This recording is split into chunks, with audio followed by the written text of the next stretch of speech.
ಕರ್ನಾಟಕದಾದ್ಯಂತ ರಾಜ್ಯದ ರೈತರೆಲ್ಲ ಸೇರಿ ಪ್ರತಿಭಟನೆ ಮಾಡೋದಕ್ಕೆ ಬಂದಿದ್ದೀವಿ. ಕಾರಣ ಇಷ್ಟೇ, ಮೈಕ್ರೋ ಫೈನಾನ್ಸ್ ಹಾವಳಿ. ಅನೇಕ ಫೈನಾನ್ಸ್ ಹಾವಳಿಗಳಿಗೆ ಸುಮಾರು 6 ಡಿಸ್ಟಿಕ್ಗಳಲ್ಲಿ 148 ಜನ ಆತ್ಮಹತ್ಯೆ ಮಾಡ್ಕೊಂಡಿದ್ದಾರೆ. ಎಲ್ಲ ಹೆಣ್ಮಕ್ಳೆಲ್ಲ ಆತ್ಮಹತ್ಯೆ ಮಾಡ್ಕೊಂಡಿದ್ದಾವೆ. ಯಾತಕ್ಕೋಸ್ಕರ ನಡೀತಾ ಇದೆ? ಒಬ್ಬ ರೈತ ಭಾಳ ಕಷ್ಟದಲ್ಲಿದ್ದಾನೆ. ಇವತ್ತು ಅತಿವೃಷ್ಟಿ ಆಗಿರ್ಬೋದು, ಅನಾವೃಷ್ಟಿ ಆಗ್ಬೋದು, ಎಜುಕೇಷನ್ಗಾಗಿರ್ಬೋದು, ಮತ್ತೊಂದು ಮಗದೊಂದಕ್ಕೆ ಸಾಲ ತೊಗೊಳ್ಳೇಬೇಕು. ಇವರೇನು ಮಾಡ್ತಾರೆ? ಫೋನ್ ಕಾಲ್ಗಳು ಮಾಡ್ತಾರೆ. ಫೈನಾನ್ಸ್ ಕಂಪ್ನಿಗಳು ಫೋನ್ ಕಾಲ್ಗಳು ಮಾಡಿಬಿಟ್ಟು ಬರೀ ಆಧಾರ್ ಕಾರ್ಡ್ ಮೇಲೆ ಯಾವುದೋ ಒಂದು ಫೋಟೋ ತಗೊಂಡು ಹಾಕ್ಬಿಟ್ಟು ಅಪ್ಡೇಟ್ ಮಾಡಿಬಿಟ್ಟು ಲೋನ್ಗಳು ಸ್ಯಾಂಕ್ಷನ್ ಮಾಡ್ತಾರೆ. 1 ಲಕ್ಷ ಕೊಡ್ತಾರೆ, 2 ಲಕ್ಷ ಕೊಡ್ತಾರೆ, 3 ಲಕ್ಷ ಕೊಡ್ತಾರೆ. ಯಾವುದೇ ಆಧಾರ ಇಲ್ಲ. ಹಂಗೆ ಕೊಟ್ಟಮೇಲೆ ಅವರು ಸಿವಿಲ್ ಸ್ಕೋರ್ ಕಮ್ಮಿ ಆಗುತ್ತೆ. ಪಾಪ ಅವರೇನು ಹೋಗಿ ಕೇಳಿರಲ್ಲ ಫೈನಾನ್ಸ್ ಕಂಪ್ನಿಗಳಿಗೆ, ನೀವು ಕೊಡ್ರಿ ಸಾಲ ಕೊಡ್ರಿ ಅಂತ ಹೇಳ್ಬಿಟ್ಟು ಅವರೇ ಫೋನ್ ಮಾಡಿ ನಿಮಗೆ ಇಷ್ಟು ಸಾಲ ಕೊಡ್ತೀವಿ, ಇಷ್ಟು ಕೆಪಾಸಿಟಿ ಇದೆ, ನೀವು ತೊಗೋಬೋದು ಹಾಗೆ ಅಂತಾರೆ. ಈಗ ಸಾಲ ಕೊಡ್ಬೇಕಾದ್ರೆ ಏನು ಮಾಡ್ತಾರೆ? ರಾಮನ್ ಲೆಕ್ಕ ತೋರಿಸ್ತಾರೆ. ಅಂದರೆ 1% ಇದೆ, ಅದಕ್ಕೆ ಬಿಲ್ಡಪ್ ಕೊಟ್ಟಿರ್ತಾರೆ. ಆ ಥರ ಏನು ಮಾಡಿ ಆಮಿಷಗಳನ್ನ ಕೊಟ್ಟು ಅದಕ್ಕೊಂದು ವೀಡಿಯೋಗಳು ಮಾಡಿಬಿಟ್ಟು ಚಿತ್ರೀಕರಣ ಮಾಡಿ ಜನರಿಗೆ ಮೋಸ ಮಾಡುವಂಥ ಕೆಲಸಗಳು ಮಾಡಿಬಿಡ್ತಾರೆ. 1% ಇದೆ, ಇದು ಹಂಗಾಗುತ್ತೆ ಹಿಂಗಾಗುತ್ತೆ ಅಂತೆಲ್ಲ ಹೇಳ್ತಾರೆ.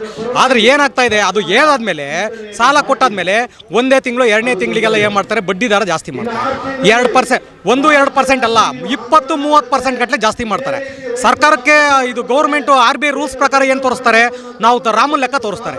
ಇಲ್ಲಿ ವಸೂಲು ಮಾಡೋದು ಹೆಂಗಿರುತ್ತೆ ಅಂದರೆ 30% ಗಟ್ಟಲೆ ವಸೂಲು ಮಾಡ್ತಿದ್ದಾರೆ. ಅದರ ನಾವು ಏನು ಮಾಡಿದ್ವಿ?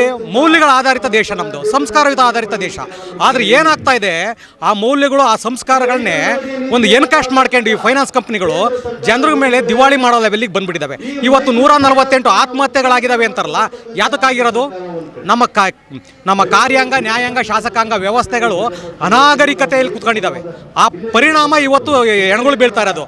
ಹೇಳ್ತಾರೆ CM ಖರ್ಗೆ ಹೇಳ್ತಾರೆ, ಗಂಗಾ ನದಿಯಲ್ಲಿ ಹೋದ ತಕ್ಷಣ, ಸ್ನಾನ ಮಾಡಿದ ತಕ್ಷಣ ಪಾಪಗಳೆಲ್ಲ ಪಾವನೆ ಆಗ್ತವ. 148 ಹೆಣಗಳು ಬಿದ್ದದವಲ್ಲ, ನೀವೇನು ಮಾಡ್ತಾಯಿದ್ದೀರಾ? ಏನು ಮಾಡ್ತಾಯಿದ್ದೀರಾ? ಇದ್ರ ಬಗ್ಗೆ ಒಂದು ಎತ್ತುವಂಥ ಯೋಗ್ಯತೆ ನಿಮಗಿಲ್ವಾ ರಾಜ್ಯ ಸರ್ಕಾರಗಳಿಗೆ? ಏನು ಮಾಡ್ತಾ ಇದ್ದೀರಾ? ಇಷ್ಟು ಗೊತ್ತಾಗಲ್ಲ? ನಿಮ್ಮಲ್ಲಿ ಇಲಾಖೆಗಳಿದಾವಲ್ಲ, ಇದಕ್ಕೆ ಸಂಬಂಧಪಟ್ಟ ಇಲಾಖೆಗಳಿದಾವಲ್ಲ, ಗುಪ್ತಚರ ಇಲಾಖೆಗಳಿದಾವಲ್ಲ, 148 ಜನ ಸತ್ತಿದಾರಲ್ಲ, ಇದ್ರ ಬಗ್ಗೆ ನಿಮಗೆ ಮಾಹಿತಿ ಇಲ್ವಾ? ಸ್ನಾನ ಮಾಡಿದ್ದೊಂದು ಎನ್ಕ್ಯಾಸ್ಟ್ ಮಾಡ್ಕೊಂಡು ಹೇಳ್ತಿರಲ್ಲ, ಅದು ನಮ್ಮ ಧಾರ್ಮಿಕ ಭಾವನೆಗೆ ಧಕ್ಕೆ ಥರ ಹೇಳ್ತಿರಲ್ಲ.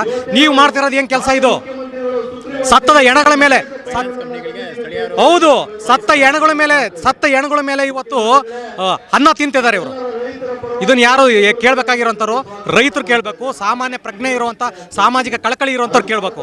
ಆದರೆ ಇದನ್ನು ಕೇಳೋ ಅಂಥ ಪರಿಸ್ಥಿತಿಯಲ್ಲಿ, ಅವ್ರು ಉತ್ತರ ಕೊಡೋಂಥ ಪರಿಸ್ಥಿತಿಯಲ್ಲಿ ಇದ್ದಾರಾ? ಅದೇ ಆನೆ ತುಳಿದು ಸತ್ತಿದೆ ಅಂತ ಹೇಳಿದ್ರೆ ತಮಿಳ್ನಾಡಿಗೆ 5 ಲಕ್ಷ ರೂಪಾಯಿ ಪರಿಹಾರ ಕೊಡ್ತೀರಾ. ಈಗ ಹೆಣ್ಗಳು ಬಿದ್ದಿದ್ದಲ್ಲ, ಏನು ಪರಿಹಾರ ಕೊಡ್ತಾ ಇದ್ದೀರಾ ನೀವು?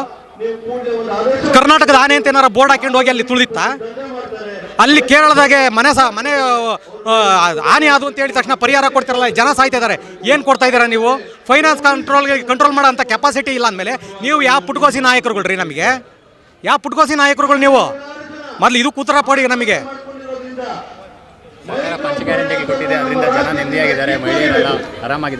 ನೋಡ್ರಿ, 75 ವರ್ಷ ನಮ್ಮದು ಪ್ರಜಾಪ್ರಭುತ್ವ ಆಗಿಲ್ಲ, ತಲೆ ಹಿಡಕರ ಪ್ರಭುತ್ವ, ಇನ್ಕ್ಲೂಡಿಂಗ್ ಈಗಲೂ ಕೂಡ. ಯಾಕೆ ಹೇಳಿ? ಪಂಚ ಫ್ರೀ ಗ್ಯಾರಂಟಿಗಳು ಕೊಟ್ಟರು. ಯಾವುದಕ್ಕೋಸ್ಕರ ಕೊಟ್ಟಿದ್ದಾರೆ? ವೋಟ್ ಬ್ಯಾಂಕಿಗೋಸ್ಕರ, ಇವರು ರಕ್ಷಣೆಗೋಸ್ಕರ ಕೊಟ್ಟಿರುವಂಥದ್ದು ಪಂಚ ಫ್ರೀ ಗ್ಯಾರಂಟಿಗಳು. ಜನರ ಉದ್ಧಾರಕ್ಕೋಸ್ಕರ ಆಗಿದ್ದರೆ ಇವತ್ತು ಇಂಥ ವ್ಯವಸ್ಥೆಯಲ್ಲಿ ಇಂಥ ಜನಗಳು ಬಂದು ಹೋರಾಟ ಮಾಡೋವಂಥ ಅವಶ್ಯಕತೆನೇ ಇರ್ತಿರಲ್ಲ. ಇವರಿಗೆ ಆ ಇಚ್ಛಾಶಕ್ತಿನೇ ಇಲ್ಲ. ಫಸ್ಟ್ ಆಫ್ ಆಲ್ ಪಂಚ ಫ್ರೀ ಗ್ಯಾರಂಟಿಗಳು, ಹೆಣ್ಣು ಮಕ್ಕಳು ಹೊರ ಹೋಗ್ತಾರೆ. ಓಕೆ, ಪಂಚ ಫ್ರೀ ಗ್ಯಾರಂಟಿಯಲ್ಲಿ ಒಂದು 2-3 ಗ್ಯಾರಂಟಿ ಒಳ್ಳೆ ಗ್ಯಾರಂಟಿ. ಅಕ್ಕಿ ಕೊಡಬೇಕಾಗಿತ್ತು, ಜನರಿಗೆ ಅಕ್ಕಿ ಕೊಡ್ತಾರೆ, ಒಳ್ಳೇದು, ನಾನು ಇಲ್ಲ ಅಂತ ಹೇಳಲ್ಲ. ಅಕ್ಕಿ ಕೊಡೋಕ್ಕಾಗಲಿಲ್ಲ ಅವರಿಗೆ, ಹಣ ಕೊಡ್ತಾ ಇದ್ದಾರೆ.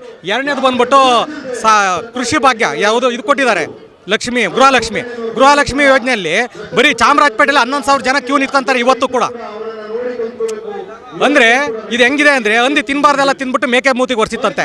ಇವತ್ತು ಒಂದೊಂದು ಹಳ್ಳಿಗಳಲ್ಲಿ ಹೋಗಿ ಚೆಕ್ ಮಾಡಿ ಎಷ್ಟು ಬರ್ತಾ ಇದೆ ಅಮೌಂಟು ಅಂತ ಹೇಳ್ಬಿಟ್ಟು. ಬರ್ತಾ ಇಲ್ಲ, ಕೆಲವ್ರಿಗೆ ಬರ್ತಾ ಇದೆ, ಕೆಲವ್ರಿಗೆ ಬರ್ತಾ ಇಲ್ಲ. ಹೋಗ್ಲಿ ಬಿಡಿ, ಅದು ಒಂದು ಆಳಾಗಲಿ. ಪವರು, ಮನೆಗೂ ಪವರು.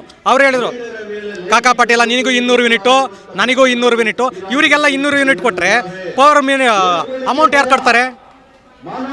ಅಮೌಂಟ್ ಯಾರಿಗೆ ಕಟ್ತಾರೆ?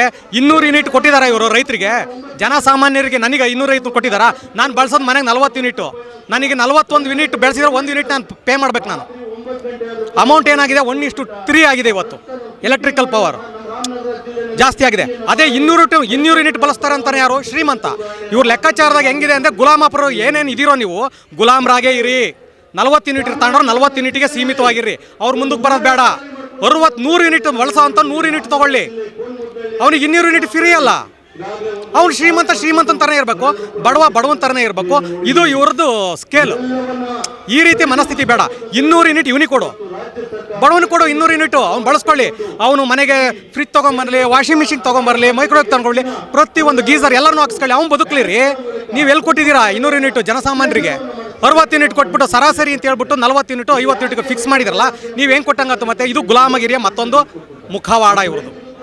ಸರ್ಕಾರ ಈಗ ಸುಗ್ರೀವಾಜ್ಞೆ ಫೈನಾನ್ಸ್ ಕಂಪನಿಗಳಿಗೆ ಕಡಿವಾಣ ಹಾಕ್ತಾರೆ. ರೇ ಸತ್ಯ ಹಣದ ಮೇಲೆ ರಾಜಕೀಯ ಮಾಡೋದನ್ನ ಫಸ್ಟ್ ನಿಲ್ಲಿಸ್ರಿ. ಒಂದು ಎಣ ಬಿತ್ತ, 2 ಎಣ ಬಿತ್ತ, 3 ಎಣ ಬಿತ್ತ, ಎಲ್ಲಿ ಏನು ಕತ್ತೆ ಕಾಯ್ತಿದ್ರಾ? 148 ಎಣ ಬಿದ್ದಿದೆ ಅಂತಲ್ಲ, RTIನಲ್ಲಿ ತೆಗೆದು ನೋಡಿದ್ರೆ 148 ಎಣ ಬಿದ್ದಿದೆಯಲ್ಲ. ಯಾರು ಅದಕ್ಕೆ? ಅವ್ರ ಮನೆ ಮಟ್ಗಳು ನ್ಯೂಸ್ ಹಾಕ್ತೀರಾ? ಕಾನೂನುಗಳು ಸುವ್ಯವಸ್ಥೆ ಕಾಪಾಡ್ತೀನಿ ಅಂತ ಹೇಳ್ಬಿಟ್ಟು ಬಾಬಾ ಸಾಹೇಬ್ ಸಂವಿಧಾನವನ್ನು ಹಿಡ್ಕೊಂಡು ಫೋಟೋ ಹಿಡ್ಕೊಂಡು ಪ್ರತಿಭಟನೆ ಮಾಡ್ತೀರಾ? ಹಾಳಾಗೋಗಿದೆ ಸಂವಿಧಾನ ಹಾಗೆ ಹೀಗೆ ಅಂತ ಹೇಳ್ತೀರಾ? ನೀವು ಮಾಡ್ತಾ ಇರೋದೇನು? ಈ ಕಡೆ ಹಗರಣಗಳು ನೋಡಿದರೆ ಅಲ್ಲಿ ವಾಲ್ಮೀಕಿ ಹಗರಣ, ಇಲ್ಲಿ ಅಂಬೇಡ್ಕರ್ ನಿಗಮದ ಹಗರಣ, ಇಲ್ಲಿ ಸೈಟ್ಗಳ ಹಗರಣ. ಯಾರು ನಾವು ಜನಸಾಮಾನ್ಯರು ಬದುಕಕ್ಕಾಗುತ್ತಾ? ಮೂಢ ಹಗರಣ. ಜನಸಾಮಾನ್ಯರು ಬದುಕಕ್ಕೆ ಆಗ್ತಾ ಇದೆಯಾ? ಈ ಹಗರಣಗಳನ್ನೆಲ್ಲ ಹಿಡ್ಕೊಂಡ್ಬಿಟ್ಟು ಸಂವಿಧಾನ ಅಂತ ಹೇಳ್ತಿರಲ್ಲ, ಎಲ್ಲಿದೆ ಸಂವಿಧಾನ? ಸಂವಿಧಾನ ಸೃಷ್ಟಿ ಮಾಡಿದಂಥ ಬಾಬಾ ಸಾಹೇಬ್ಗೆ 6 ಅಡಿ 3 ಅಡಿ ಜಾಗ ಕೊಡಲಿಲ್ಲ ನೀವು. ಏನು ಸಂವಿಧಾನ ಅಂತ ಯಾವ್ದ್ರ ಮುಖಾಂತರ ಹೇಳ್ತೀರಾ? ಜೈ ಬಾಪು ಜೈ ಬಾಪು ಜೈ ಬಾಪು. ಏನು ಜೈ ಬಾಪು ನಿಮ್ಮದು? ಬಾಪುನ ಸರಳತೆಯನ್ನು ಅಳವಡಿಸ್ಕೊಂಡಿದ್ದೀರಾ ನೀವು? ಫಸ್ಟು ಅಳವಡಿಸ್ಕೊಂಡಿದ್ದೀರಾ? ಅವ್ರು ಹೇಳಿದರು ಅವಶ್ಯಕತೆಗಿಂತ ಮೀರಿದ ಆಸ್ತಿ ಮಾಡಿರೋರೆಲ್ಲ ಇವರು ಅಂತ ಹೇಳ್ಬಿಟ್ರು, ಭ್ರಷ್ಟಾಚಾರಿಗಳು ಅಂತ. ಈಗ ಇವತ್ತು ಅವಶ್ಯಕತೆಗಿಂತ ಜಾಸ್ತಿ ಮಾಡ್ಕೊಂಡಿರೋಂಥ ಕೋಟ್ಯಾಧಿಪತಿಗಳು ಸ್ಟೇಜಲ್ಲಿ ಹಾಕ್ಕೊಂಡು ಟೋಪಿ ಹಾಕ್ಕೊಂಡು ಫೋರ್ಸ್ ಕೊಡ್ತಾ ಇದ್ದೀರಾ, ಜೈ ಬಾಪು ಜೈ ಬಾಪು ಜೈ ಬಾಪು ಅಂತ. ಮಾಜಿ ಸ್ಪೀಕರ್ ರಮೇಶ್ ಕುಮಾರ್ ಹೇಳಿದ್ರು ಕಾಂಗ್ರೆಸ್ನಲ್ಲಿ 3 ತಲೆಮಾರಿಗೆ ಆಗಷ್ಟು ಆಸ್ತಿ ಮಾಡ್ಕೊಂಡಿದ್ದೀರಿ. ಈಗ 3 ತಲೆಮಾರಿಗೆ ಆಗಷ್ಟು ಆಸ್ತಿ ಮಾಡ್ಕೊಂಡಿದ್ದೀರಿ. ಈಗ ನೋಡಿ, ರಮೇಶ್ ಕುಮಾರು ಭಾಳ ಸ್ಪಷ್ಟವಾಗಿ ಹೇಳಿದರು, 3 ತಲೆಮಾರಿಗೋಸ್ಕರ ಆಸ್ತಿ ಮಾಡ್ಕೊಂಡಿದ್ದೀರಾ ಅಂತ. 3 ತಲೆಮಾರಿಗೋಸ್ಕರ ಆಸ್ತಿ ಮಾಡ್ಕೊಂಡಿರೋದಲ್ಲ, ಅವರು 1:10% ಹೇಳಿದ್ದಾರೆ. 100 ತಲೆಮಾರು ಅಂತ ಹೇಳ್ಬೇಕು. ಯಾಕಪ್ಪ ಅಂದರೆ ಎಲ್ಲ ಲೀಗಲ್ಗಳಿಗೆ ಬಂದರೆ ನಮ್ಮ ಲೀಗಲ್ ನಡೀತಾ ಇರೋದೇ 1:10:2, 3 ಅಲ್ಲಿ ನಡೀತಾ ಇರೋದು. 10:10 ಕೊಡ್ರಿ ಲೀಗಲ್ಲು, ಪ್ರತಿಯೊಬ್ಬರಿಗೂ ಗೊತ್ತಲಿ. ಆ ಗ್ರಹ, ಈ ಗ್ರಹ, ಚಂದ್ರಗ್ರಹ, ಇಂದ್ರಲೋಕದ ಬಗ್ಗೆ ತನಿಖೆಗಳು ನಡೀತವೆ. ಅದ್ರ ಬಗ್ಗೆ ವಿಮರ್ಶಾತ್ಮಕ ದೃಷ್ಟಿಕೋನದಲ್ಲಿ ಭಾಳ ಅಧ್ಯಯನಗಳು ನಡೀತವೆ. ಭೂಮಿ ಮೇಲೆ ನಡೀತಾ ಇರೋದು ಗೊತ್ತಾಗ್ತಾ ಇಲ್ವಾ ನಿಮಗೆ? ಲೀಗಲಿ ತಗೊಂಬನ್ನಿ. ಇವತ್ತು ಒಬ್ಬ ಮನುಷ್ಯನ ಆದಾಯ ಎಷ್ಟಿದೆ, ಖರ್ಚು ಎಷ್ಟಿದೆ, ಪ್ರತಿಯೊಂದು ಗೊತ್ತಾಗುತ್ತಲ್ಲ. ಲೀಗಲಿ ತಗೊಂಬನ್ನಿ. ಚಂದ್ರಲೋಕಕ್ಕೆ ಹೋಗಿ ನಾವು ಇನ್ಸೈಟ್ ಕುಂಡ್ರಿಸ್ತಿದ್ದೀವಿ, ಸ್ಯಾಟಲೈಟ್ಗಳು ಕುಂಡ್ರಿಸ್ತಾ ಇದ್ದೀವಿ ಅನ್ನೋದು ಗೊತ್ತಾಗ್ತೈತಲ್ಲಪ್ಪ. ನಮ್ಮ ಜನಸಾಮಾನ್ಯನ ಬಗ್ಗೆ ಅರಿವಿಲ್ವ ಇವರಿಗೆ? ಮತ್ತು ಎಲ್ಲಿಗೆ ಹೋಗ್ತಿದ್ದಾರೆ, ಯಾವ್ದು ತೋರಿಸ್ತಾರೆ ಅಂದರೆ ನಮಗೆ ಮಕ್ಮಲ್ ಟೋಪಿ ಹಾಕೋಂಥ ವ್ಯವಸ್ಥೆಗಳಲ್ಲಿ ಬದುಕ್ತಾ ಇದ್ದಾರೆ. ಇವರು ಕಾಲರೆತ್ಕೆ ಬದುಕೋಸ್ಕರ ರಾಜಕೀಯ ಮಾಡ್ತಾ ಇದ್ದಾರೆ ವಿನಃ ಪ್ರಾಮಾಣಿಕವಾಗಿ ಜನಸೇವೆ ಮಾಡುವಂಥ ಇಚ್ಛಾಶಕ್ತಿ ನಯಾ ಪೈಸದಷ್ಟು ಇವರು ಹಣೆ ಬರದಲ್ಲಿ ಬರ್ದಿಲ್ಲ. ಕೇಂದ್ರ ಸರ್ಕಾರದ ಮೇಲೆ ಆರೋಪ ಮಾಡ್ತಾರೆ, GST ಹಣ ವಾಪಸ್ ಕೊಡ್ತಾ ಇಲ್ಲ, ಮತ್ತು ಪರಿಹಾರ ಅನುದಾನಕ್ಕೆ ಸರಿಯಾಗಿ ಕೊಡ್ತಾ ಇಲ್ಲ ರಾಜ್ಯ ಸರ್ಕಾರಕ್ಕೆ. ಸರ್, ಈಗ ಕೇಂದ್ರ ಸರ್ಕಾರದ ಬಗ್ಗೆ ಅವ್ರ ಬಗ್ಗೆ ನನಗೆ ಅಷ್ಟಾಗಿ ತಿಳಿದಿಲ್ಲ. GST ಕೊಡ್ತಾ ಇದ್ದಾರೋ ಬಿಡ್ತಾ ಇದ್ದಾರೋ, ಅವ್ರು ನೋಡಿದರೆ ಇಷ್ಟು ಕೊಟ್ಟಿದ್ದೀವಿ ಅಂತ ಹೇಳ್ತಾರೆ, ಇವ್ರು ನೋಡಿದರೆ ಇಷ್ಟು ಕೊಟ್ಟಿಲ್ಲ ಅಂತ ಹೇಳ್ತಾರೆ. ಏನು ನಮಗೇನಾದ್ರು ಗೊತ್ತಾಗ್ತಾ ಇದೆಯಾ? ನಮಗೆ ಗೊತ್ತಾಗೋದು ಯಾವಾಗ ಅಂದರೆ ಜನ ಹೆಣ ಬಿದ್ದಾಗ. ಈಗ ಪ್ರೆಸೆಂಟು ನೀವು ಏನು ಬಳಸ್ತಾ ಇದ್ದೀವಿ ಅನ್ನೋದ್ರ ಬಗ್ಗೆ, ಅಲ್ಲಿ ಕೊಟ್ಟಿದ್ದಾರೋ ಇವ್ರು ಕೊಟ್ಟಿಲ್ವೋ ಅನ್ನೋದು ಯಾರಿಗೆ ಗೊತ್ತಿದೆ? ಇವತ್ತು ಒಂದೊಂದು ರೋಡು, ಈಗ ಒಂದು ಊರಲ್ಲೇ ಆಗಲಿ, ಗ್ರಾಮ ಪಂಚಾಯತಿಯಲ್ಲಿ ಸಾಮಾನ್ಯವಾಗಿ ಅರ್ಥ ಮಾಡ್ಕೊಳ್ಳಿ. ಗ್ರಾಮ ಪಂಚಾಯತಿಗೆ ಏನೇನು ಸ್ಯಾಂಕ್ಷನ್ ಆಗಿದ್ದಾವೆ ಅಂತ ಹೇಳ್ಬಿಟ್ಟು ಗ್ರಾಮ ಸಭೆ ಮಾಡಿಬಿಟ್ಟು ತಿಳುವಳಿಕೆ ಕೊಡುವಂಥ ಜ್ಞಾನ ಏನಾದ್ರು ಪರಿಜ್ಞಾನ ಇಟ್ಕೊಂಡಿದ್ದಾರೆ ಇವರು? ಎಲ್ಲೂ ಇಟ್ಕೊಂಡಿಲ್ಲ. ಇವತ್ತಿನವರೆಗೂ ಎಲ್ಲೂ ನಡೀತಾ ಇಲ್ಲ. ಎಲ್ಲೋ ಒಂದು ಅಲ್ಲೊಂದು ಇಲ್ಲೊಂದು ನಡೀತದವೆ, ಬಾಕಿ ಅಂತ ನಡೀತಲ್ಲ. ಅಂಥದ್ರಿಗೆ GST ದುಡ್ಡು ಬಂದಿದೆಯೋ ಇಲ್ವೋ, ಯಾರು ಕಂಡಿಡ್ಯಾರೋ ಅದನ್ನೆಲ್ಲವ, ಯಾರು ಹೇಳೋ ಅಂತಾರು? ಅವ್ರು ಕೇಳಿದರೆ ನಾವು ಕೊಟ್ಟಿದ್ದೀವಿ, ಅದಕ್ಕಿಂತ ಜಾಸ್ತಿ ಕೊಟ್ಟಿದ್ದೀವಿ ಅಂತ ಹೇಳ್ತಾರೆ. ಇವ್ರು ನೋಡಿದರೆ ನಮಗೆ ದುಡ್ಡೇ ಬಂದಿಲ್ಲ ಅಂತ ಹೇಳ್ತಾರೆ. ಓಕೆ, ಈಗ ಆಲ್ಮೋಸ್ಟ್ ಇರೋ ಹಣನೇ ಇದನ್ನೇ ಉಪಯೋಗಿಸ್ಕೊಳ್ಳೋಂಥ, ನ್ಯಾಯವಾಗಿ ಉಪಯೋಗಿಸ್ಕೊಳ್ಳೋಂಥ ಒಂದು ವ್ಯವಸ್ಥೆಯಲ್ಲಿ ಇಲ್ಲ ನಾವು. ಯಾವ ಹಣ ಕೊಟ್ಟು ಏನು ಪ್ರಯೋಜನ ಅನ್ನೋ ಲೆವೆಲ್ಲಿಗೆ ಆಗೋಗ್ಬಿಟ್ಟಿದ್ದೀವಿ. ಓಕೆ, ಇದ್ರ ಬಗ್ಗೆ ಮೀಡಿಯಾಗಳು ಚರ್ಚೆ ಮಾಡಬೇಕು, ಅದ್ರ ಬಗ್ಗೆ ತನಿಖೆ ಮಾಡಬೇಕು, ಅದ್ರ ಬಗ್ಗೆ ಇರಬೇಕು. ನಮಗೆ ಒಂದು ಆಸೆ ಒಂದೇ ದೇಶ ಒಂದೇ ಒಕ್ಕೂಟ ವ್ಯವಸ್ಥೆಗಳು ಬರಬೇಕು. ಒಂದೇ ದೇಶ ಒಂದೇ ಒಕ್ಕೂಟ ವ್ಯವಸ್ಥೆಗಳಲ್ಲಿ ಟ್ಯಾಕ್ಸ್ ಇರ್ಬೋದು, ಎಜುಕೇಷನ್ ಇರ್ಬೋದು, ಪ್ರತಿಯೊಂದು ಎಲ್ಲರಿಗೂ ಅರ್ಥ ಆಗೋ ಥರ ಆಗಬೇಕು. ಇಲ್ಲಿ ಅರ್ಥ ಆಗೋ ಥರ ಇಟ್ಟಿಲ್ಲ ನಾವು. ಸಂವಿಧಾನ ಅರ್ಥ ಆಗೋ ಥರ ಇಲ್ಲ. ಯಾಕಪ್ಪ ಅಂದರೆ ಇಲ್ಲಿ ಈ ಕಾನೂನು, ಈ ರಾಜ್ಯದಲ್ಲಿ ಇಲ್ಲೊಂದು ಕಾನೂನು ಇದೆ, ಆ ರಾಜ್ಯದಲ್ಲಿ ಮತ್ತೊಂದು ಕಾನೂನು ಇದೆ, ಅಲ್ಲೊಂದು ಟ್ಯಾಕ್ಸ್ ಇದೆ, ಇಲ್ಲೊಂದು ಎಜುಕೇಷನ್ ಇದೆ, 4-5 ಎಜುಕೇಷನ್ ಸಿಸ್ಟಮ್ಗಳು ಮಾಡಿದ್ದಾರೆ. ತಿಳುವಳಿಕೆ ಇಲ್ಲದ, ಜ್ಞಾನ ಇಲ್ಲದ ಶಿಕ್ಷಣ ಕೊಡ್ತಾ ಇದ್ದಾರೆ. ನಮ್ಮ ಕೈ ಕಟ್ಟು ನಿಂತ್ಕೊಳ್ಳೋ ಅಂಥ ಲೆವೆಲ್ಲಿ ತಗೊಂಬಂದು ಗುಲಾಮಗಿರಿ ಪ್ರಜಾಪ್ರಭುತ್ವದಲ್ಲಿ ನಾವು ಬದುಕ್ತಾ ಇದ್ದೀವಿ. ಬೇರೆ ಇನ್ನೇನು ಹೇಳೋಕ್ಕಾಗಲ್ಲ. ಕೇಂದ್ರ ಸರ್ಕಾರ NEP ತಂದಿತ್ತು, ಕಾಂಗ್ರೆಸ್ ಸರ್ಕಾರ ಬಂದಮೇಲೆ ಅದನ್ನ ತಿರಸ್ಕಾರ ಮಾಡಿ ಇವ್ರದ್ದು ಸ್ಟೇಟ್ ಪಾಲಿಸಿ ತರ್ತಾ ಇದ್ದಾರೆ. ಮತ್ತು ಒನ್ ನೇಷನ್ಗೆ ವಿರೋಧ ವ್ಯಕ್ತಪಡಿಸ್ತಾ ಇದ್ದಾರೆ. ಸರ್, ನಾನು ಅದನ್ನೇ ಹೇಳ್ತಾ ಇರೋದು. ಒನ್ ನೇಷನ್ ಒನ್ ಎಲೆಕ್ಷನ್ನು ಯಾಕೆ ವಿರೋಧಿಸ್ತಾರೆ? ಏನಕ್ಕೋಸ್ಕರ ವಿರೋಧಿಸ್ತಾರೆ? ಒನ್ ನೇಷನ್ ಒನ್ ಎಲೆಕ್ಷನ್ನಿಂದ ಯಾರಿಗೆ ಪ್ರಾಬ್ಲಮ್ ಆಗಿದೆ ಹೇಳಿ? ಜನ ಇಷ್ಟಪಡ್ತದಾರೆ ರೀ. ಇವ್ರು ಕಳ್ಳರು, ಸುಳ್ಳು, ಮೋಸಗಾರನ್ನೆಲ್ಲ ಹಿಡ್ಕೊಂಡು ನಿಲ್ಲಿಸ್ಕೊಂಡು, ಕೊಲೆ ಪಾತಕರು, ದರೋಡೆಕೋರನ್ನೆಲ್ಲ ಇಳಿಸ್ಕೊಂಡು ಮಾಡೋದಕ್ಕಿಂತ ಮಚ್ಚಿಗೆ ಒನ್ ನೇಷನ್ ಒನ್ ಎಲೆಕ್ಷನ್ ಬಂದರೆ ಯಾರು ಈ ಮೇನ್ ಕ್ಯಾಂಡಿಡೇಟ್ ಅಂತ ನೋಡ್ಕೊಂಡು ಓಟ್ ಹಾಕ್ತಾರೆ. ನಾವು ಅವ್ರು ನೋಡಿ ಓಟ್ ಹಾಕ್ತೀವಿ. ಇವ್ರು ಯಾರನ್ನು ನೋಡಿ ಓಟ್ ಹಾಕಬೇಕು ಅಂತ ಹೇಳಿ.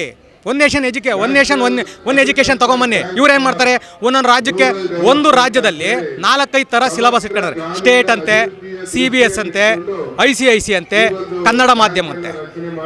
ಭಾಳ ದೊಡ್ಡದಾಗಿ ಹೇಳ್ತೀರಾ ಸ್ಟೇಜ್ಗಳಲ್ಲಿ ನಿಂತ್ಕೊಂಡು ಸಮಾನತೆ ಅಂತ. One nation one education 10th class ಮುಟ್ಟಲ್ಲಾರು ಒಂದೇ ರೀತಿಯಾದಂಥ ಒಂದು ವ್ಯವಸ್ಥೆ ತರಕಾಗಲ್ಲ. ಹುಟ್ಟೋ ಮಕ್ಕಳುಗಳು ಇನ್ನೂ ಹುಟ್ಟೇ ಇರಲ್ಲ, ಅವಾಗಲೇ 2 ಲಕ್ಷ ರೂಪಾಯಿ 3 ಲಕ್ಷ ರೂಪಾಯಿ ಏನು ನರ್ಸರಿಗೆ ಯಾವ ವ್ಯವಸ್ಥೆ ಅವು ಕಲಿತಾವ. 4 ಅಕ್ಷರ ಕಲಿಯಕ್ಕೆ ಬರಲ್ಲ ಮಕ್ಕಳು. ತಂದೆ ತಾಯಿಗಳ ಜೊತೆ ಬದುಕುವಂಥ ವ್ಯವಸ್ಥೆಯಲ್ಲಿ ಇರೋಂಥ ಮಕ್ಕಳುಗಳು 4 ಅಕ್ಷರ ಕಲಿಯಕ್ಕೆ ಬರಲ್ಲ. 3 ಲಕ್ಷ ರೂಪಾಯಿ ಕಟ್ಟಿ ನಾವು ಕಲಿಸೋಂಥದ್ದು ಗುಲಾಮ್ಗಿರಿ ಪದ್ಧತಿನೇ ಇಲ್ವೋ. ಇವತ್ತು ಇಮ್ಯುನಿಟಿ ಬರ್ನ್ ಆಗಿದೆ ಮಕ್ಕಳಲ್ಲಿ ಇಮ್ಯುನಿಟಿ ಬರ್ನ್ ಆಗಿದೆ. ಯಾತಕ್ಕೋಸ್ಕರ? ಟಾರ್ಚರು. ಬೆಳಿಗ್ಗೆಯಿಂದ ಹಿಡಿದು ರಾತ್ರಿ 10 ಗಂಟೆ ಮುಟ್ಟಲು ಟಾರ್ಚರ್, ಎಜುಕೇಷನ್ ಟಾರ್ಚರು. ಅದರಲ್ಲಿ ಯಾವ್ದಾರು ಇದೆಯಾ? ಮೌಲ್ಯಗಳಿದಾವಾ? ಮಾನವೀಯ ಮೌಲ್ಯಗಳು ಏನಾರು ಇದಾವ ಎಜುಕೇಷನಲ್ಲಿ? ಇಲ್ಲ. ಧೈರ್ಯ ತುಂಬುವಂಥ ಕೆಲಸ ಇಲ್ಲ, ಆತ್ಮಸ್ಥೈರ್ಯ ತುಂಬಿಸ್ತಂಥ ಕೆಲಸ ಇಲ್ಲ, ಸಂವೇದನಾಶೀಲತೆ ಮೊದಲೇ ಇಲ್ಲ, ಏನೂ ಇಲ್ಲ. ಮಾತೆದರೆ ಸಾಕು ಎಜುಕೇಷನ್ ಏನು ಕಲಿಸ್ತಿದ್ದಾರೆ? ಕ್ರಾಂತಿಕಾರಿ ಮಹಾಪುರುಷರ ಬಗ್ಗೆ ಉಪದೇಶ ಕೊಟ್ಟಿದ್ದಾರಾ? ಧರ್ಮ ಗ್ರಂಥಗಳ ಬಗ್ಗೆ ಉಪದೇಶ ಕೊಟ್ಟಿದ್ದಾರಾ? ನಮ್ಮ ಮಾನವೀಯ ಮೌಲ್ಯಗಳ ಬಗ್ಗೆ ಉಪದೇಶ ಇದೆಯಾ? ಏನಿಲ್ಲ. ಯಾವನ್ ಕಿಟ್ ಪ್ಯಾಕೆಟ್ ಮಾಡ್ದ, ಯಾವನ್ ತಲೆ ಹೊಡೆದ, ಯಾರಿಗೆ ವಿಷ ಹಾಕಬೇಕು, ಇನ್ಯಾವನ್ ಹೆಂಗೆ ಸತ್ತ, ಬರೀ ಇಂಥವೇ ಇಟ್ಕೊಂಡು ಕೂತ್ಕೊಂಡಿರೋದು ಎಜುಕೇಷನ್ ಅಂತಾರ. ನಮ್ಮ ವ್ಯವಸ್ಥೆನೇ ತಲೆ ಹಿಡ್ಕೊಂಡು ವ್ಯವಸ್ಥೆಯಾಗಿ ಬದುಕ್ತಾ ಇದ್ದೀವಿ. ವ್ಯವಸ್ಥೆ ಕಂಪ್ಲೀಟ್ ಬದಲಾಗಬೇಕು. ಒನ್ ನೇಷನ್ ಒನ್ ಎಜುಕೇಷನ್ ಒಳಗಡೆ, ಒನ್ ನೇಷನ್ ಒಂದೇ ಒಕ್ಕೂಟ ವ್ಯವಸ್ಥೆ ಒಳಗಡೆ ಎಲ್ಲವೂ ಬರಬೇಕು.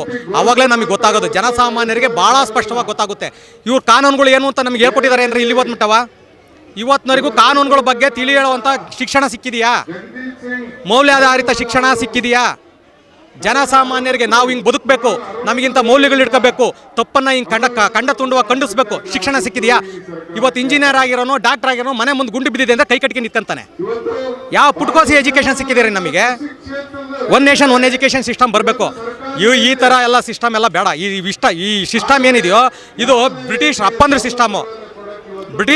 ಸಿಸ್ಟಮು. ಅದಕ್ಕೆ ಮಹಾತ್ಮ ಗಾಂಧಿನ ಸ್ಟಾರ್ಟಿಂಗಲ್ಲೇ ಹೊಡೆದ ಬಿಸಾಕಿದ್ರಲ್ಲ. ಯಾಕೆ ಬಿಸಾಕಿದ್ರು ಅಂದ್ರೆ ಇದ್ದಂತಲೇ ದೇಶ ವಿಭಜನೆ ಮಾಡಿಬಿಟ್ರಿ. ಇವ್ರು ನಿಮ್ಮನ್ನು ನೋಡ್ಕೊಂಡು ನಿಮ್ಮ ಹೆಸರು ಇಟ್ಕೊಂಡ್ಬಿಟ್ಟು ಈ ರೇಂಜಿಗೆ ಬದುಕ್ತಾ ಇದ್ದಾರೆ. ನಾಳೆ ದಿವಸ ಇನ್ನೊಂದು ಸ್ವಲ್ಪ ದಿನ ಬದುಕಿದ್ರೆ ಇನ್ನೂ 100 ವರ್ಷ ಆದರೂ ನಮಗೆ ಇದೇ ರೀತಿ ಗುಲಾಮ್ಗಿರಿಯಲ್ಲೇ ಬದುಕಬೇಕಾಗುತ್ತೆ. ನಮ್ಮ ಜನ ಅಂತ ಗೊತ್ತಾಗ್ಬಿಟ್ಟೆ ನಾಥಾರಾಮ್ ಗೂಡ್ಸೆ, ವಿನಾಯಕ್ ದಾಮೋದರ್ ದಾಸ್ ಏನಿದಾರೋ ಅವ್ರು ಅವತ್ತೇ ಓಡಾಕಿಸಿದ್ರು. ಇದು ಬರಬೇಕಾಗಿರೋದು ನಮಗೆ. ಸತ್ಯ ಜನಕ್ಕೆ ಗೊತ್ತಾಗಬೇಕು, ಸತ್ಯಾಂಶಗಳು ಜನಗಳಿಗೆ ಗೊತ್ತಾಗಬೇಕು. ಇದು ಸತ್ಯಾಂಶ ಗೊತ್ತಾಗೋ ಥರ ಇಲ್ಲ. ಹಂದಿ ತಿನ್ಬಾರ್ನೆಲ್ಲ ತಿನ್ಬಿಟ್ಟು ಮೇಕೆ ಮೂತಿಗೆ ಒರೆಸಿತ್ತಲ್ಲ, ಆ ವ್ಯವಸ್ಥೆಗಳನ್ನ ಇಟ್ಕೊಂಡು ಬದುಕ್ತಾ ಇದ್ವಿ. ಆಯಿತಾ? ನಮಗೆ ಗೊತ್ತಾಗಬೇಕು. ಒಬ್ಬ ರಾಜಕಾರಣಿ ಸ್ಟಾರ್ಟಿಂಗಲ್ಲಿ ಎಂಟ್ರಿ ಹೆಂಗೆ ಕೊಡ್ತಾನೆ, ಎಕ್ಸಿಟು ಅದೇ ಥರ ಮಾಡಬೇಕು. ಹಂಗಿದೆಯಾ ಇವತ್ತು? ಅವ್ರ ಆಸ್ತಿಗಳು ರಾಕೆಟ್ ಥರ ಏರ್ಕೊಂಡು ಹೋಗ್ತವೆ. ಯಾವ ಬೆಳೆ ಬೆಳೆದಿರಾ ಅಂತ ಏನಾರ ಕೇಳಿದರೆ ರಾತ್ರಿ ಆಗಲಿ ಯಾವುದಪ್ಪ ಬೆಳೆ ಬೆಳೆದಿರಾ ತೋರಿಸ್ಕೊಡ್ರಿ ನಮಗೆ. ರೈತರು 148 ಜನ ಆತ್ಮಹತ್ಯೆ ಮಾಡ್ಕೊಂತಾರಲ್ಲ, ಯಾವ ಬೆಳೆ ಬೆಳೆದಿರಾ ತೋರಿಸ್ರಿ ನೋಡೋಣ. ನೀವು ನಿಮ್ಮ ಆಸ್ತಿಗಳು ಯಾವ ಬೆಳೆ ತೋರಿಸ್ಬೇಕಲ್ಲ. ನಾವು ಅಭಿವೃದ್ಧಿ ಆಗ್ತೀವಿ, ಜನಸಾಮಾನ್ಯರು ಅಭಿವೃದ್ಧಿ ಆಗ್ತಾರೆ. ತೋರಿಸ್ಬೇಕಲ್ಲ, ತೋರಿಸ್ತಾರಾ? ಅದಕ್ಕೆ ಹೇಳೋದು, ಪ್ರತಿಯೊಂದು ಕೂಡ ಲೀಗಲಿಗೆ ಬರಬೇಕು ನಮ್ಮ ಜನ. ಚಂದ್ರಗ್ರಹ, ಚಂದ್ರಲೋಕದ ಬಗ್ಗೆ ಸಮೀಕ್ಷೆ ಮಾಡೋದಲ್ಲ, ಜನಸಾಮಾನ್ಯರ ಬಗ್ಗೆ ಸಮೀಕ್ಷೆ ಮಾಡಬೇಕು. ಜನಸಾಮಾನ್ಯರ ಆಳ ಅಧ್ಯಯನ ಮಾಡಬೇಕು, ಅವರಲ್ಲಿರೋ ನಾಡಿ ಮಿಡಿತ ಅಧ್ಯಯನ ಮಾಡಬೇಕು, ರೈತರ ಕಷ್ಟಗಳ ಅಧ್ಯಯನ ಮಾಡಬೇಕು. ಅಂಥ ಇಚ್ಛಾಶಕ್ತಿ ಇರುವಂಥ ನಾಯಕರುಗಳು ಬಂದರೆ ಮಾತ್ರ ನಮ್ಮ ದೇಶ ಚೆನ್ನಾಗಿರುತ್ತೆ. ಇಲ್ಲ ಅಂದರೆ ಈ ಪುಟಗೋಸಿಗಳು ಕಾಲರ್ ಎತ್ಕೊಂಡು ಅಲ್ಲೊಬ್ಬ ಮಂತ್ರಿ ಹಾಕ್ಕೊಂಡು 2000 ರೂಪಾಯಿ ದುಡ್ಡು ಕೊಟ್ಕೊಂಡು ಯಾವುದೋ ಆಮಿಷಗಳು ತೋರಿಸ್ಕೊಂಡು ಜನ ಬಕ್ರಗಳು ಮಾಡ್ಕೊಂಡು ಕುರಿಗಳು ಮಾಡ್ಕೊಂಡು ಬದುಕೋ ಅಂಥದ್ದು ವ್ಯವಸ್ಥೆನೇ ಅಲ್ಲ. ಇಂಥವ್ರು ನಾಲಾಯಕ್ ಜನನಾಯಕರುಗಳೇ. ಇವ್ರನ್ನ ಪುಟ್ಕೋಸಿ ಜನನಾಯಕರುಗಳು ಅಂತಲೇ ಹೇಳೋದು ಇಂಥವ್ರನ್ನ. ಈ ಕೆಲಸ ಮಾಡ್ಕೊಂಡು ಬದುಕೋಣ. ಸಮಾಜವನ್ನು ಸತ್ಪ್ರಜೆಗಳನ್ನಾಗಿ ಮಾಡುವಂಥ ಕೆಲಸಗಳನ್ನು ಮಾಡೋರು ಮಾತ್ರ ನಿಜವಾದಂಥ ಜನನಾಯಕರುಗಳು. ಅಲ್ಲಿ ಮುಟ್ಟ ಬರಲ್ವೋ, ಅಲ್ಲಿ ಮುಟ್ಟಲು ಸಮಾಜ ಗುಲಾಮ್ಗಿರಿ ಪ್ರಭುತ್ವನೇ, ತಲೆ ಹಿಡುಕರು ಪ್ರಭುತ್ವನೇ. ಈ ಥರ ಹೆಣಗಳ ಮೇಲೆ ಸಮಾಧಿ ಮಾಡ್ಕೊಂಡು ಅವ್ರ ಮೇಲೆ ಅನ್ನ ತಿನ್ನೋಂಥ ಪ್ರಜಾಪ್ರಭುತ್ವನೇ ಆಗಿರುತ್ತೆ.